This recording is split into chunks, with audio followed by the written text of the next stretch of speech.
Net on ಮಾಡೋಕ್ಕಷ್ಟೇ Kamal ಪೂಜೆ shoe ದೀಪ ಮಂತ್ರ ಆಗಿರೋ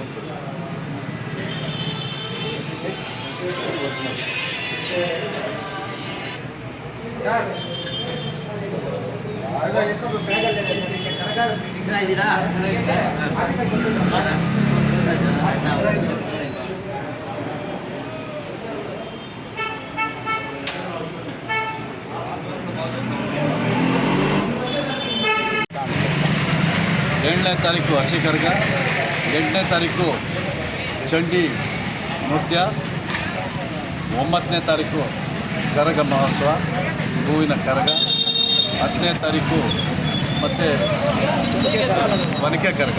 ಈ 4 ದಿವಸ ಬಾಗೇಪಲ್ಲಿಯಲ್ಲಿ ನಮ್ಮದೇ ಆದಂಥ ಒಂದು ಪರಂಪರೆ ಇದೆ. ಆ ಒಂದು ಪರಂಪರೆ